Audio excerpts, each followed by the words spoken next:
चालाक ऑलस। एक समय की बात है, मबूसो नाम के एक राज्य में एक शाही राजा रहता था और उसका नाम था राजा विट्रस। सभी उस राजा की इज्जत करते थे। वो एक अनाथ था। वो कम उम्र में एक कुशल तलवारबाज बना और उसने सत्ता हासिल की।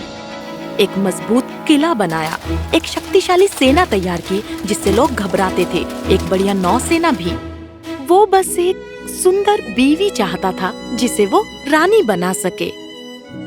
सलाहकार, मेरा राज्य मजबूत है, मेरी सेना निडर है और मेरी नौसेना समंदर में बेझिझक चलती है। मेरे पास सब कुछ है, लेकिन एक खालीपन है। मैं अपनी जीत किसी के साथ बांटना चाहता हूँ। मेरे महाराज, आप किस तरह की रानी चाहते हैं? बेशक वो बेहद सुंदर होनी चाहिए, उसकी आंखें तारों की तरह चमकनी चाहिए और बाल झरनों की तरह लंबे होने चाहिए।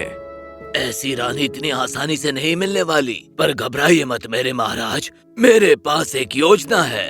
हाँ बताओ। एक गुप्त राज्य है जो एल्डोरिया के नाम से जाना जाता है। अब एल्डोरिया के लोगों के बारे में कहा गया है कि वे सबसे होशियार माने जाते हैं। वो हर एक कला में प्रतिभाशाली होते हैं, लड़ाई और कविता में भी। साथ ही उनकी औरतें भी काफी चर्चित हैं कि वे सुंदरता और ज्ञान का मिश्रण है।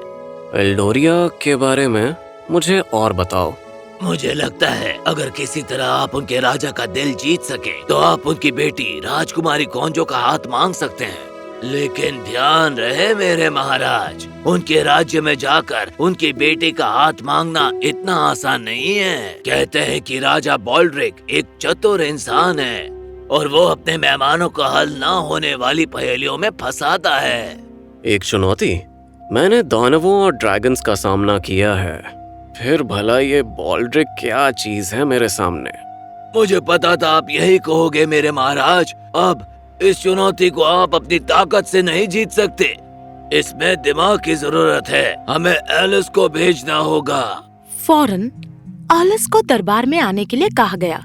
लोग ऑलस को प्यार से होशियार ऑलस कहकर बुलाते थे। उसका IQ 200 था। वो 15 अलग अलग भाषाएं बोल सकता था और आंख पर पट्टी बांधकर शतरंज का खेल खुद से खेलता था। एलिस, राजा विट्रस के सलाहकार ने आपको बुलाया है।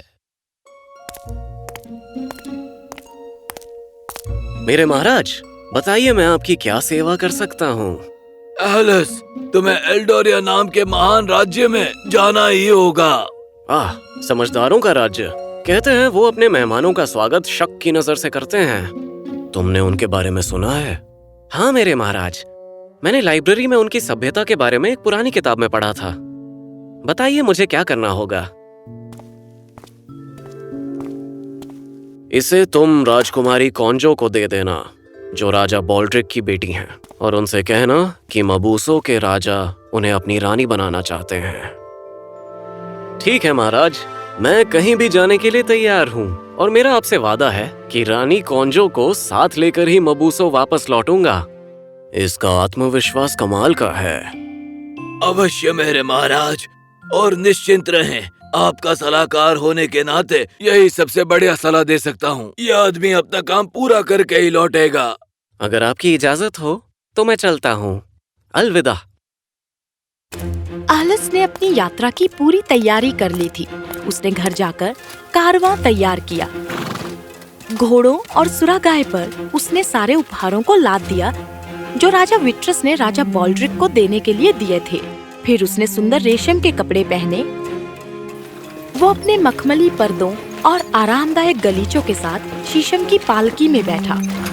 वो जानता था कि उसे राजा को किसी भी तरह प्रभावित करना है।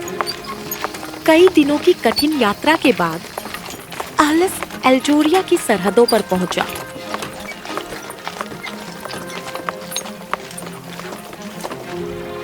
उसने नदी के पास अपना तंबू लगाया और एक दूत को राजा बॉल्ड्रिक के पास भेजा। दूत ने घोड़े पर तेजी से सवारी की और जल्दी राजा के पास पहुंच गया।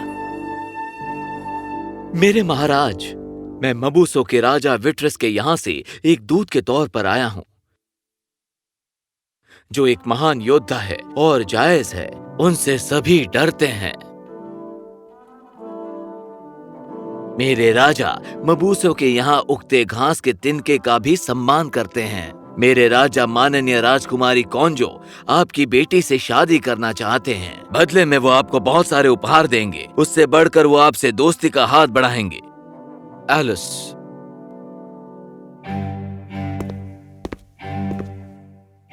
अब राजा बॉल्ड्रिक ने भी इस बहादुर और निडर राजा और उसकी सेना के बारे में बहुत कुछ सुना था। उसे डर था कि अगर उसने इनकार किया तो मबूसा की सेना उस पर हमला करेगी।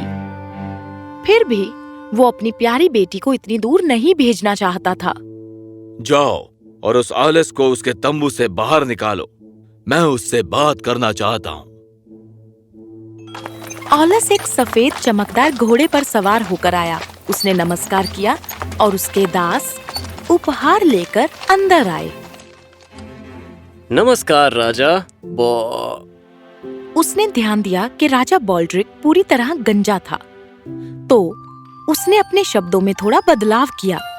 नमस्कार राजा रिक, मेरा नाम है ऑलस। मेरे राजा ने आपके लिए ये उपहार भेजे हैं। पता है, कोई भी राजा बॉल्ड्रिक से पहले कभी नहीं मिला था, इसलिए किताबों में उनका नाम बॉल्ड्रिक रखा गया था, मतलब कि गंजा रिक। हमें तुम्हारा सूची पत्र मिला, लेकिन हमारे यहाँ एक रिवाज है, जो भी राजकुमारी से शादी करेगा वो 4 परीक्षाएं देने के बाद ही आगे बढ़ सकता है। मेरे राजा के लिए कोई भी परीक्षा मुश्किल नहीं है, लेकिन अगर वो आएंगे तो अकेले नहीं आएंगे। वो अपनी नौसेना और सेना लेकर आएंगे। तुम्हारे महान राजा को खुद आने की जरूरत नहीं है, क्योंकि तुम उनका प्रतिनिधित्व करते हो, तो तुम भी परीक्षा दे सकते हो। तो क्या तुम्हें ये मंजूर है? मैं किसी भी तरह की परीक्षा के लिए तैयार हूँ। उनकी बहादुरी का कोई मुकाबला नहीं, लेकिन भरोसा कीजिए, मेरा दिमाग उनकी तलवार की तरह तेज है। अगले दिन परीक्षा शुरू होने वाली थी। भीड़ बेहिसाब थी। राजा रिक का मानना था कि एक क्रूर देश का मंत्री परीक्षाओं को पास नहीं कर पाएगा और जरूर हार जाएगा। तुरही वादक ने पहली परीक्षा की घोषणा की। दीवार के दोनों तरफ 10 बछड़े और 10 घोड़े हैं। हर बछड़े को अपनी माँ के साथ जोड़ने की जरूरत है। आलस, जो सच में बहुत चालाक था, उसने ध्यान दिया कि दीवार में एक दरवाजा है। अपने पाँव से उसने ताले को लात मारी और दरवाजा खोल दिया। खुशी के मारे सभी बछड़े बाहर निकले और वो अपनी अपनी माँ के पास चले गए। तालियां जोर जोर से बजने लगी। भीड़ पागल हो गई, लेकिन उन्हें अभी भी लगता था कि ऑलस सभी परीक्षाओं को पास नहीं कर पाएगा। अगली परीक्षा में ऑलस को एक ऐसी इमारत में ले जाया गया जहाँ 100 कमरे थे और हर कमरा एक जैसा था। ऑलस को रात में ले जाया गया और अगले दिन सुबह वापस लाया गया जब अंधेरा था। फिर उससे पूछा गया, ये कार्य बहुत आसान है ऑलस। क्या तुम उस कमरे को पहचान सकते हो जहाँ तुमने रात बिताई? ऑलस ने अपनी जेब में कस्तूरी का टुकड़ा रखा था, जिसके लिए मबूसो राज्य मशहूर था। जब वो कमरे से बाहर निकला, तब उसने एक टुकड़े को तोड़ा और उसने उसे पीछे कोने में रख दिया। जब उसे हर कमरे में ले जाया गया, ऑलस आसानी से उसकी खुशबू के कमरे को पहचान पाया और दोबारा उसने परीक्षा को पास किया। अगली परीक्षा राजा रिक ने ऑलस के लिए एक कोरल बीड भेजा। एल्स, तुम्हें बस इसे पिरोना है और कुछ नहीं करना। हालांकि ये काफी आसान लग रहा था, पर उस बीड में एक घुमावदार, टेढ़ा और छोटा छेद था, जिसमें से कोई भी सुई पार नहीं की जा सकती थी। सोचते सोचते ऑलस ने कमरे में दीवार पर रेंगते हुए चींटियों का एक जुट देखा। वो मुस्कुराया और उसने बड़े प्यार से एक चींटी को उठाया।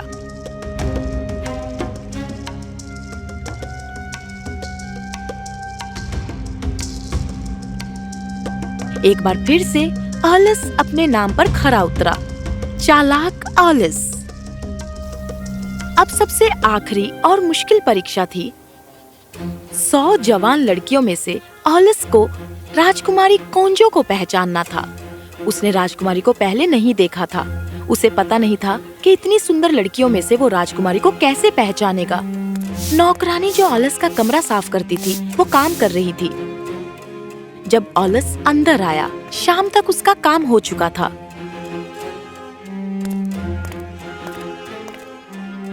सुनो लड़की, मैं तुम्हारी मेहमान नवाजी के लिए तुम्हें ये फिरोजा की अंगूठी देना चाहता हूँ। कमरे की साफ सफाई के लिए शुक्रिया। कोई बात नहीं महाराज, लेकिन आप बहुत ही उदार हैं। शुक्रिया। ओह, एक आखिरी चीज, बिना बताए कि वो कैसी दिखती हैं, तुम मुझे अपनी राजकुमारी के बारे में क्या बता सकती हो? मैंने सिर्फ इतना सुना है कि सभी लड़कियां अपने बालों में फूल लगाएंगी। सिर्फ राजकुमारी के बालों में असली फूल होंगे, बाकी के बालों में नकली फूल होंगे। क्योंकि आपके राज्य में फूल नहीं है, इसीलिए आपके लिए फर्क बताना मुश्किल होगा महाराज। शुक्रिया, तुम्हारी जानकारी अमूल्य है और इससे मुझे काफी मदद मिली है। अगले दिन सभी लोग दरबार में हाजिर हुए। 100 सुंदर लड़कियां रेशमी कपड़ों में अंदर आईं। हर किसी के बाल में फूल थे। पहली बार ऑलस असमंजस में था। उसे पता नहीं था कि वो क्या करे। हर कोई उसकी तरफ देख रहा था। राजा रिक को यकीन था कि वो हार जाएगा और उन्हें अपनी बेटी को इतनी दूर भेजना नहीं पड़ेगा। तभी एक मधुमक्खी अंदर आई। ऑलस ने उसे मंडराते हुए देखा। जल्दी वो जाकर उनमें से एक लड़की के बालों में बैठ गई। ऑलस फौरन उस लड़की की तरफ दौड़ा। उसके आगे उसने घुटने टेके और कहा, मबूसों के भविष्य की रानी को मेरा नमस्कार। राजा विट्रस ने आपके लिए ये अंगूठी भेजी है। सभी 4 परीक्षाएं पूरी हुई। दूत घोड़े पर सवार होकर तेजी से भागा। उसने जाकर राजा विट्रस से कहा, हुजूर, एलिस अपनी शीशम की पालकी में मसूबों की रानी को लेकर आ रहे हैं। बहुत खूब ऑलस।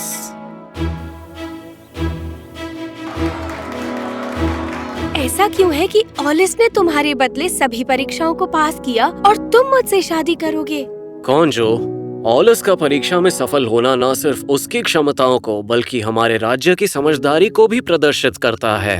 इससे तुम्हारे पिताजी को पता चलेगा कि मैं कितना अच्छा राजा हूँ और मेरे पास काबिल सलाहकार हैं। जैसे ही ऑलस कामयाब हुआ, मेरा दिल तुम्हारे करीब आ गया। तुम्हारी हंसी मेरी जिंदगी को उज्जवल करती है और तुम्हारी मुस्कान मेरे दिल को सुकून देती है। तुम में न सिर्फ मुझे अपनी रानी दिखाई देती है, पर मेरे दिल का एक टुकड़ा भी, और साथ मिलकर हम आबाद होंगे। कितने प्यारे शब्द हैं। क्या ये भी तुम्हें ऑलिस ने लिख कर दिए हैं? नहीं मेरी जान, ये शब्द मेरे दिल से निकले हैं, जैसे तुम्हारे लिए मेरा प्यार। और इस तरह वो हंसी खुशी रहने लगे। उनका प्यार राज्य की समझदारी और ताकत का प्रतीक है।